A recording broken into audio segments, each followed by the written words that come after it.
Daily Horoscope, August 4, 2024. Para kay Sagittarius. Sagittarius, sinasabi rito na naguguluhan o confused ka sa mga pangyayari sa ngayon, no? Or dito ngayon sa araw na to, ibig sabihin may mga balak kang gawin. Kaya lang sa dami ng balak mong gawin, naguguluhan ka na kung ano sisimulan mo. Sabi dito, mag-ingat daw sa mga bibitawang salita, no? Maaaring magdulot ito ng conflict sa mga taong nakapaligid sa iyo. Sinasabi rin dito na mararamdaman mo na nawawalan ng pagkilos ng tama yung mga taong mahal mo sa buhay, like especially yung loved ones mo, no? Sinasabi rin dito na walang new beginning, no? Nagna-negative ang cards mo ngayon sa Sagittarius, but still sabi dito kung may inaasahan kang pera or something regarding financial, magiging maayos ito, no? So focus na lang tayo dun sa pang-financial natin o sa career natin kasi dun maganda yung takbo ng araw natin ngayon, no? Nakikita ko dito nawawalan ng guidance. Maging mahinahon na lang sa mga sasabihin natin, sa mga salita na gagawin natin at sa mga taong pagkakatiwalaan natin, no? Focus in one goal, sabi dito sa Sagittarius, para hindi ka masyadong magkaroon ng conflict. Para naman kay Cancer. Cancer, okay. Cancer, sinasabi dito na nagkakaroon ng negativity regarding sa love life, Cancer, no? Sinasabi dito nawawala ng guidance sa universe at hindi naaayon sa'yo ang panahon na ito o ang araw na ito, no? Sinasabi dito na desidido ka naman daw gumawa ng mga pamamaraan para sa ikabubuti ninyo. Although nakikita ko na hindi naman ganun kalalim yung magiging tampuhan ninyong dalawa ng partner mo, pero sabi dito, still mas piliin nating umunawa, no? Mas maganda wag tayo magdesisyon sa araw na ito dahil nakikita ko nagde-negative yung cards mo. Maaaring magdulot ito sa iyo ng hindi magandang resulta, no? Nakikita ko rin dito na yung sa pakikipagkasundo is nagde-negative. So, maghinay-hinay ka at wag mo na magpadalos-dalos ng mga bibitawang salita. Ganun na rin yung mga taong pagkakatiwalaan mo, no?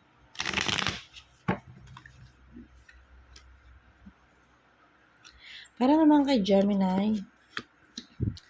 Gemini, nangunguna dito ang pagkilos at paggawa. Sabi dito, no? Gemini, nagiging malungkot ka dahil merong isang bagay na hindi mo maresolba or naka-stagnant ka sa isang sitwasyon, no? Sinasabi dito, financially, medyo nag-aalanlangan ka. Financial, sabi dito, no?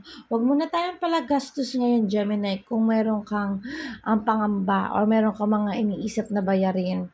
No, sinasabi dito na huwag ka mag-alala, meron pa rin namang success. Huwag ka mawawalan ng pag-asa kasi yung mga bagay na pinaghihirapan mo, magbubunga naman ito ng maganda. Basta tuloy-tuloy lang sa pagkilos, Gemini. Para kay Virgo.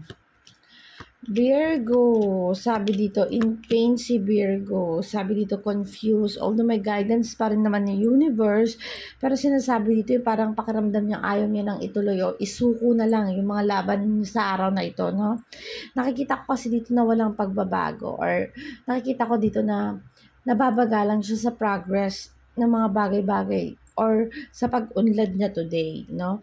But sabi dito, still, focus lang. Pray to God na maging maayos yung araw natin. Ngayon, nakikita ko dito, magiging in pain ka, Virgo. But, alam kong maya handle mo ito kasi may guidance ka naman ng universe. Para naman kay Leo.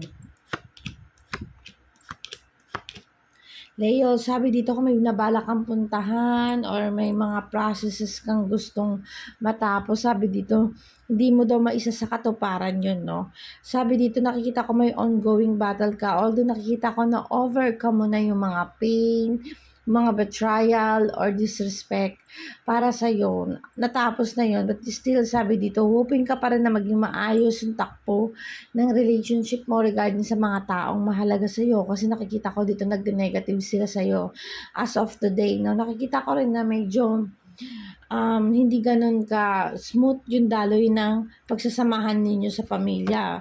So, maging kampante, ay maging pasensyosa, ganun, no? Sabi dito, maging pasensyosa at lawakan ng pang-uunawa natin sa mga taong mahal natin sa buhay. Para naman kay Libra. Libra, sabi dito may ongoing battle ka, naka-stagnant rin ka sa isang sitwasyon.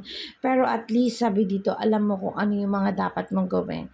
Sabi dito, magtatagumpay ka naman sa mga desisyon na gagawin mo. Although sabi dito, itong desisyon na ito, hindi ito magbubunga na maganda sa iyo, pero alam mo ito yung karapat dapat at tamang gawin, no?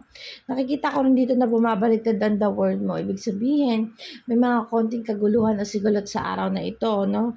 Nakikita ko rin dito na desidido kang gawin yung tama kahit na masasaktan ka or kahit na alam mong it was against sa feelings mo o sa'yo. But still, kung ito yung tama, magbubunga pa rin ito soon ng maganda at maayos na kapalaran. Para naman kay Aquarius. Aquarius, sabi dito, may ongoing battle ka daw pero tuloy-tuloy lang, huwag kang panghinaan ng loob. Nakikita ko dito magiging successful ang araw mo ngayon. Sabi dito makinig ka sa payo na mas nakakatanda sa iyo or mas mga ahead sa iyo, no? Sabi dito kung may inaasahan kang pera, financial, career, magiging maayos daw ang daloy nito. Basta tuloy-tuloy lang. Huwag kang mag-alinlangan sa mga desisyon na gagawin mo dahil sabi dito, ito daw yung nagkakaroon ng conflict sa araw mo na ito na Aquarius. So, tuloy-tuloy lang Aquarius. Para naman kay Capricorn, sabi dito kung may binabala ka daw pumunta o lumayo or sinasabi dito kung gusto mo daw magpakalayo-layo, dumistansya sa mga bagay-bagay, sinasabi hindi ito yung tamang panahon para doon. Nakita ko dito na overcome mo na yung pain or yung mga tampuhan na meron sa inyo ng pamilya o maging sa partner mo. But sinasabi dito na huwag mo daw kawaan yung sarili mo, yung feeling na parang ikaw na lang kumikilos para maging maayos kayong dalawa, no? Kasi deserve mo naman yon na maging masaya. Sabi dito, no, sinasabi dito na matured enough ka naman para i-overcome kung ano yung mga ginawa mo regarding sa relationship o sa pag-aayos mo para magkasundo yung mga tao sa paligid mo. Para naman kay Scorpio, nagne-negative tayo sa pagkilos at paggawa today. Sabi dito nawawalan daw guidance ng universe, no? Pero sabi dito matatapos yung pagiging stagnant mo. Gumawa daw ng pamamaraan para makamit mo yung tamang justice, and then sabi dito sa cards na winner ka today. Kasi ang button mo, although hindi ka masyadong gumawa ng effort, sinasabi dito na makikita o ma-appreciate, makukuha mo kung ano yung gusto mo sa araw na ito. Para naman kay Taurus,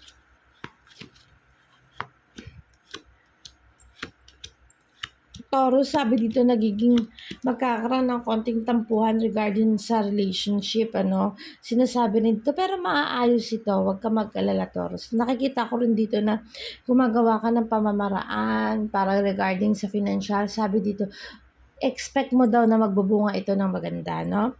Sinasabi dito na may tamang pagkilos at paggawa ka naman sa mga bagay-bagay. Alam ko meron ka pang mga gustong ma-achieve kasi meron pang ongoing battle dito. But still, sabi, wag ka daw mag-alinlangan sa mga planong ginagawa mo kasi magiging maganda daw itong kalalabasan nito. Huwag kang mapagod. Tuloy-tuloy lang daw, Taurus. Para naman kay Aries, sabi dito na overcome mo na daw yung pain, no?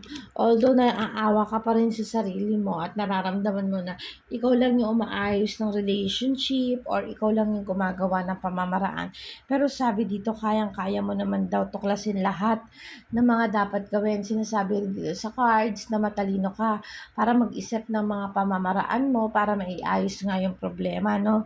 Nakikita ko dito sa cards na regarding sa family, magiging maayos naman ang daloy nito, no? Sinasabi rin dito na pagdating sa financial, may gain naman kahit papaano. Sabi dito, focus lang, wag daw mag-alinlangan. Maganda ang card mo, sabi dito, may mga mabibigat ka man na kinakaharap or sinabi dito mabibigat na dapat pagdesisyonan pero magiging maganda ang outcome nito, Ari. So, i-go mo lang, wag ka mag-alinlangan sa mga bagay na iniisip mo. Para kay Pisces, Pisces, sinasabi dito na magiging masaya daw ang araw mo. Although walang guidance na universe at naguguluhan ka, nalilito ka, pero sabi dito na igagrab mo naman daw yung mga opportunity yung paparating sa'yo. Ilalaban mo naman daw para maging masaya ka. Deserve mo naman ito, no, Pisces? Nakikita ko dito na walang guidance na universe at naguguluhan, pero sabi dito na kahit na ano pang negativity na dumating sa araw mo sa ngayon, nakikita ko na ilalaban mo at gagawa ka ng tamang pagdedesisyon para sa mga bagay-bagay, no? At maraming salamat po sa inyong lahat na sumusubaybay sa aking daily horoscope.